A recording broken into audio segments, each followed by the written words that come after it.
Hi പ്രിയമുള്ള സുഹൃത്തുക്കളെ, BJP നേതൃത്വത്തിലുള്ള മഹായുതി മുന്നണി മഹാരാഷ്ട്ര നിയമസഭാ തെരഞ്ഞെടുപ്പ് തൂത്തുവാരിയത് വോട്ടിംഗ് യന്ത്രത്തിൽ കൃത്രിമം കാട്ടിയിട്ടാണ് എന്ന ആരോപണം ഉയർത്തി മഹാരാഷ്ട്രയിൽ കോൺഗ്രസ് കലാപമുണ്ടാക്കാൻ സാധ്യതയുണ്ട് എന്ന മുന്നറിയിപ്പുമായി മാധ്യമപ്രവർത്തകൻ ആശിഷ് ചിത്രാൻഷി തന്റെ സമൂഹമാധ്യമ പേജിലാണ് അദ്ദേഹം ഇക്കാര്യം പങ്കുവച്ചിരിക്കുന്നത്. ഈ കലാപം മഹാരാഷ്ട്രയിൽ തുടങ്ങുമെങ്കിലും ക്രമേണ ഇന്ത്യ മുഴുവനും പരത്തി ഒരു രാഷ്ട്രീയ സുനാമി സൃഷ്ടിക്കാനാണ് കോൺഗ്രസ് ശ്രമമെന്നും ആശിഷ് ചിത്രാൻഷി മുന്നറിയിപ്പ് നൽകുന്നു.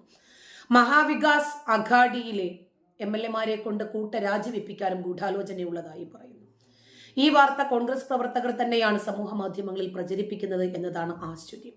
ഇതിനുവേണ്ടി കോൺഗ്രസ് ബംഗാളിൽ തൃണമൂൽ കോൺഗ്രസ് നേതാക്കളുമായി ചേർന്ന് ഗൂഢാലോചനയ്ക്ക് പദ്ധതിയിടുന്നുണ്ട്. അതിന് പിന്നാലെ പാർട്ടിയുമായി ചേർന്ന് ഇന്ത്യയാകെ കലാപം അഴിച്ചുവിടാനാണ് കോൺഗ്രസ് പദ്ധതി എന്ന് പറയുന്നു.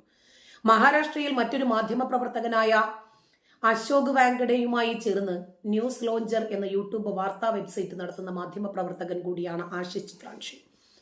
ഒരു അന്വേഷണാത്മക മാധ്യമ പ്രവർത്തകനാണ് ആശിഷ്. ഇലക്ട്രോണിക് വോട്ടിംഗ് യന്ത്രം നിരോധിക്കൂ, ഇന്ത്യയെ രക്ഷിക്കൂ എന്ന മുദ്രാവാക്യം ഉയർത്തിയുള്ള കലാപത്തിനാണ് കോൺഗ്രസ് സാധ്യത തേടുന്നത് എന്നാണ് ആശിഷ് ചിത്രാൻഷി ആരോപിക്കുന്നത്. അതേസമയം വയനാട്ടിൽ പ്രിയങ്ക ഗാന്ധിയുടെ വിജയവും ജാർഖണ്ഡിൽ ഹേമന്ത് സോറന്റെ നേതൃത്വത്തിലുള്ള JMM മുന്നണിയുടെ വിജയവും ഇതേ വോട്ടിംഗ് യന്ത്രം സൃഷ്ടിച്ചതാണ് എന്ന കാര്യം മറന്നു എന്ന ചോദ്യത്തിന് കോൺഗ്രസ് നേതാക്കൾക്ക് ഉത്തരമില്ല. BJP ജയിക്കുമ്പോൾ വോട്ടിംഗ് മെഷീനിലെ യന്ത്രം നിർമ്മിച്ചിരിക്കുന്നതിന്റെ നിർമ്മാതാവിന്റെ തകരാറ്, അതല്ലെങ്കിൽ അതിനകത്തുണ്ടാക്കിയ ഒരു കൃത്രിമം. ഇവര് ജയിക്കുമ്പോഴാണെങ്കിലോ സത്യസന്ധമായ വിജയവും. ഇതെങ്ങനെ ശരിയാകും? ഞാൻ ജയിച്ചാൽ കോപ്പിയടി, നീ ജയിച്ചാൽ പഠിച്ചത്. കഴിഞ്ഞ ദിവസം കോൺഗ്രസ് നേതാവ് വേണുഗോപാൽ മഹാരാഷ്ട്രയിലെ തെരഞ്ഞെടുപ്പ് ഫലം അമ്പരപ്പിക്കുന്നതാണ് എന്നാണ്, ഗ്രൗണ്ട് റിയാലിറ്റിക്ക് വിപരീതമാണെന്നും ആരോപിച്ചു. മഹാരാഷ്ട്രയിൽ നരേന്ദ്രമോദി പ്രസംഗിച്ച പലയിടങ്ങളിലും കസേരകൾ കാലിയായിരുന്നെന്നും വേണുഗോപാൽ കള്ളം പറഞ്ഞു. നരേന്ദ്രമോദിയുടെ യോഗങ്ങളിൽ 10,000-കണക്കിന് ആളുകളാണ് തിക്കിത്തിരക്കിയിരുന്നത്. ആ സാഹചര്യത്തിലാണ് വേണുഗോപാലിന്റെ ഈ തള്ളും കള്ളവും. സ്വരാ ഭാസ്കർ ഉൾപ്പെടെ ചില NGO-കളുമായി ബന്ധപ്പെട്ടവരും വോട്ടിംഗ് യന്ത്രത്തിൽ കൃത്രിമം കാണിച്ചു എന്ന് ആരോപിച്ചിരുന്നു. സ്വരാ ഭാസ്കറിന്റെ ഭർത്താവ് മഹാരാഷ്ട്ര തെരഞ്ഞെടുപ്പിൽ തോറ്റു. അതേസമയം NCP നേതാവ് ശരത് പവാർ പറഞ്ഞത് മഹായുതിയുടെ വിജയത്തിന് പിന്നിൽ സ്ത്രീകൾക്ക് മാസം തോറും 1,500 രൂപ വീതം പെൻഷൻ നൽകാനുള്ള മഹാരാഷ്ട്ര സർക്കാരിന്റെ തീരുമാനവും യോഗിയുടെ ഹിന്ദുക്കൾ ഒറ്റക്കെട്ടായി നിന്നിട്ടില്ലെങ്കിൽ തുണ്ടം തുണ്ടമായി ചിതറും എന്ന മുദ്രാവാക്യവും ആണ് എന്നാണ് പറഞ്ഞത്. രാജ്യസുരക്ഷയ്ക്ക് ഏറെ പ്രാധാന്യം നൽകുന്ന ഒരു ഭരണാധികാരിയാണ് ശ്രീ നരേന്ദ്രമോദി. അദ്ദേഹം അധികാരത്തിൽ കയറിയ ഉടനെ തന്നെ അയൽപക്ക ബന്ധങ്ങൾ സുദൃഢമാക്കുക എന്ന മുദ്രാവാക്യവുമായിട്ടാണ് മുന്നോട്ട് പോയത്. അതിനുശേഷം ഈ രാജ്യം സ്വസ്ഥമായും സ്വതന്ത്രമായും നിർഭയം മുന്നോട്ട് പോയിക്കൊണ്ടിരിക്കുകയായിരുന്നു. ഭരണഘടനാ ദിനാചരണത്തിൽ ഇന്ത്യയുടെ സുരക്ഷയെ വെല്ലുവിളിക്കുന്ന തീവ്രവാദ സംഘടനകൾക്ക് തക്കതായ മറുപടി നൽകുമെന്ന് വ്യക്തമാക്കിയിരിക്കുകയാണ് പ്രധാനമന്ത്രി നരേന്ദ്രമോദി. മുംബൈ ഭീകരാക്രമണത്തിൽ കൊല്ലപ്പെട്ടവർക്ക് അദ്ദേഹം ആദരാഞ്ജലികൾ അർപ്പിച്ചു. ജനാധിപത്യത്തിന്റെ ഈ നിർണായകമായ ഉത്സവം നാം അനുസ്മരിക്കുന്ന സന്ദർഭത്തിൽ ഇന്ന് മുംബൈയിലെ ഭീകരാക്രമണത്തിന്റെ വാർഷികമാണ് എന്നത് മറക്കാൻ സാധിക്കില്ല. ഈ ആക്രമണത്തിൽ ജീവൻ നഷ്ടപ്പെട്ടവർക്ക് ഞാൻ ആദരാഞ്ജലികൾ അർപ്പിക്കുന്നു. ഇന്ത്യയുടെ സുരക്ഷയെ വെല്ലുവിളിക്കുന്ന എല്ലാ തീവ്രവാദ സംഘടനകൾക്കും തക്കതായ മറുപടി നൽകും എന്ന രാജ്യത്തിന്റെ ദൃഢനിശ്ചയം ഞാൻ ആവർത്തിക്കുന്നു എന്നാണ് പ്രധാനമന്ത്രി പറഞ്ഞത്. ഭരണഘടന ഒരു വക്കീലിന്റെ രേഖ മാത്രമല്ല, എല്ലാവർക്കും വഴികാട്ടുന്ന വെളിച്ചമാണെന്നും പ്രധാനമന്ത്രി പറഞ്ഞു. ഭരണഘടനയാണ് നമ്മുടെ വഴികാട്ടി.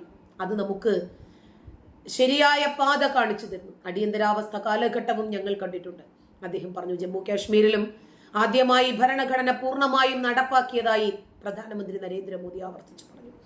ഞങ്ങൾ രാജ്യത്ത് അടിയന്തരാവസ്ഥ കണ്ടു.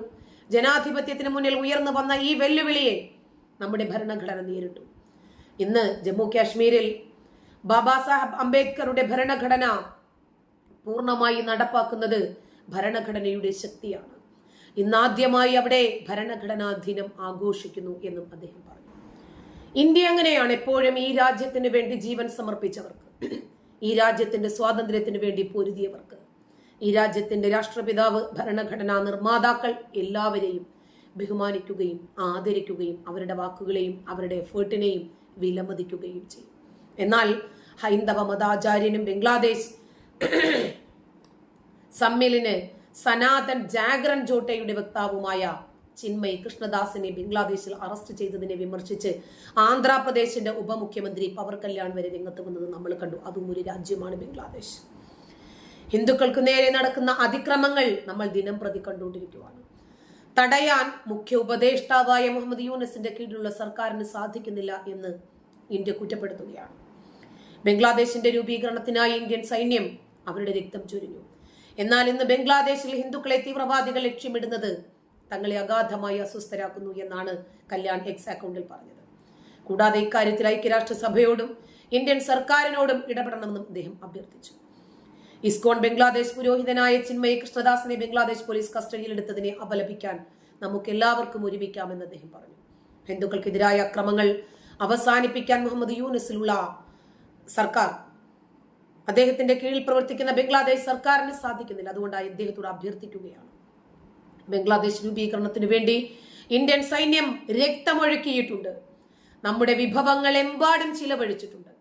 നമ്മുടെ സൈനികരുടെ ജീവൻ എമ്പാടും നഷ്ടപ്പെട്ടിട്ടുണ്ട്.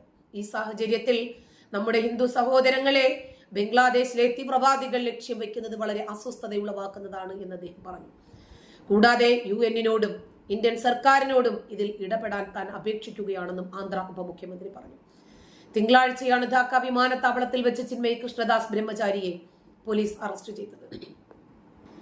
ഈ സ്വതന്ത്ര ഭാരതം ഈ രാജ്യത്തിനെ ഏതെങ്കിലും രൂപത്തിൽ ബാധിക്കുന്ന ഒരു തീവ്രവാദിയെയും ഒരു തീവ്രവാദ പ്രവർത്തനങ്ങളെയും വച്ചു പൊറുപ്പിക്കില്ല എന്ന് മാത്രമല്ല, ഭരണഘടനയെ നിന്ദിക്കുന്ന, ഭരണഘടനയെ ചോദ്യം ചെയ്യുന്ന, ഭരണഘടനയ്ക്കും മേലെയാണ് ഒരു ശരീഅത്ത് നിയമം എന്ന് പറഞ്ഞ് ഇവിടെ ആ രൂപത്തിൽ ഒരു പ്രതിസന്ധി സൃഷ്ടിക്കാൻ ശ്രമിച്ചാൽ ഫലം സുനിശ്ചയം എന്നാണ് നരേന്ദ്രമോദി പറഞ്ഞത്. ഇവിടെ ഭരണഘടന നിർമ്മിച്ച രൂപത്തിലുള്ള നിയമം അനുശാസിക്കാൻ സാധിക്കാത്തവർ പൊയ്ക്കോ പാകിസ്ഥാനിലേക്ക്. ഈ രാജ്യത്തൊരു നിയമമുണ്ട്, അതുക്കും മേലെയാണ് നിങ്ങളുടെ വഖഫ് നിയമം എന്ന് പറഞ്ഞ് നിങ്ങളുടെ ആ ഒരു ഭീകരവാദ ആശയങ്ങളെ ഈ രാജ്യത്ത് കുത്തി നിറയ്ക്കാനും ഭരണഘടനയെ ചവിട്ടി മെതിക്കാനും ശ്രമിച്ചാൽ ആരെയാണ് നിയന്ത്രിക്കേണ്ടത്, ആരെയാണ് തുരത്തേണ്ടത് എന്ന് വ്യക്തമായി ശ്രീ നരേന്ദ്രമോദിക്ക് അറിയാം. ഈ രാജ്യം എങ്ങനെ ഭരിച്ചു മുന്നോട്ട് കൊണ്ടുപോകണം എന്നറിയുന്ന ഭരണാധികാരി തന്നെയാണ് ആ രാജ്യത്തിന്റെ പ്രധാനമന്ത്രി പദത്തിരിക്കുന്നത്. അതുകൊണ്ട് ഏത് രൂപത്തിൽ ഇപ്പൊ നമുക്കറിയാം, പോപ്പുലർ ഫ്രണ്ടിനെ നിരോധിച്ചു. എന്തിനായിരുന്നു? ഈ രാജ്യത്തിന്റെ അടിത്തറയായിരുന്നു അവർ മാന്താൻ ശ്രമിച്ചത്. ശത്രുരാജ്യങ്ങളുമായി കൈകോർത്ത് ഈ രാജ്യത്തിന്റെ സ്വസ്ഥതയും സമാധാനവും നശിപ്പിക്കാനും തകർക്കാനും സമാന്തരമായ ഒരു ഭരണഘടന തന്നെ ഉണ്ടാക്കുകയും ഒരു ദേശീയ ഗാനം വരെ ഉണ്ടാക്കുകയും ചെയ്ത് കാത്തിരിക്കുന്ന ആളുകൾക്ക് വൻതോതിലുള്ള തിരിച്ചടിയാണ് നരേന്ദ്രമോദി സർക്കാർ നടത്തിയത്. നമ്മൾ കണ്ടില്ലേ ഇവരുണ്ടാക്കിയ ദേശീയ ഗാനം. ആ ദേശീയ ഗാനം നിങ്ങൾ പാകിസ്ഥാനിൽ പോയി പാടിക്കോ എന്നാണ് നരേന്ദ്രമോദി പറഞ്ഞത്. നിങ്ങൾക്ക് മതനിയമമാണ് വേണ്ടതെങ്കിൽ, ശരീഅത്ത് നിയമമാണ് വേണ്ടതെങ്കിൽ അത് നിങ്ങൾ അങ്ങ് പാകിസ്ഥാനിൽ പറഞ്ഞാൽ മതി എന്ന്. ദേശീയഗാനം നിങ്ങൾ കേട്ടിട്ടില്ലേ? ഒന്നുകൂടി ഒന്ന് കേൾക്കാം, ചെവി അങ്ങ് നിറയട്ടെ. നമ്മൾ വിചാരിക്കുന്നത് ഒരിക്കലും ഈ രാജ്യം ഇസ്ലാമിക് കൺട്രി ആകില്ല. അത് വെറുതെ ആളുകൾ, ശത്രുക്കൾ ഇങ്ങനെ പറഞ്ഞു പിടിപ്പിക്കുന്നതാണ് എന്നൊക്കെയാണല്ലോ നമ്മൾ ധരിച്ചു വെച്ചിരിക്കുന്നത്. എന്നാൽ ശരി, അതല്ല. അവർ എല്ലാ രൂപത്തിലും പ്രീ പ്ലാൻഡ് ആണ്.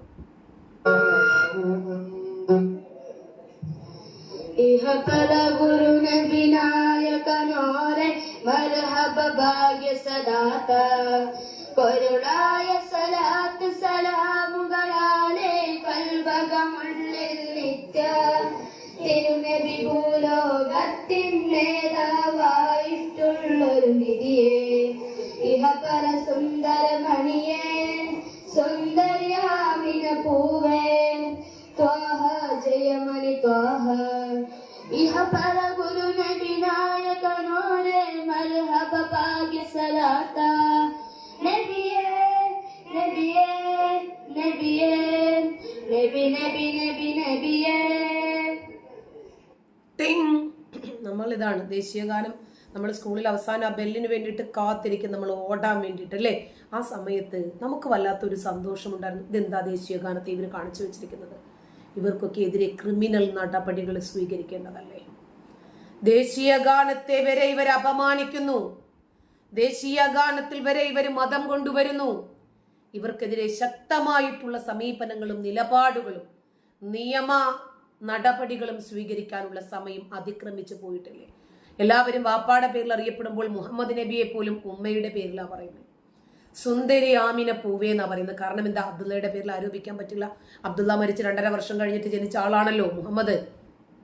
നമ്മുടെ രാജ്യത്ത് എന്തൊക്കെയാണ് നടക്കുന്നത്? അപ്പോൾ ഇനി ഇസ്ലാമിക രാജ്യമാകാം, അതൊന്നും നടക്കാൻ പോകുന്നില്ല എന്ന് പറയുന്ന ആളുകൾ ഇതൊന്ന് ചെവി തുറന്നൊന്ന് കേൾക്കുക. നന്ദി.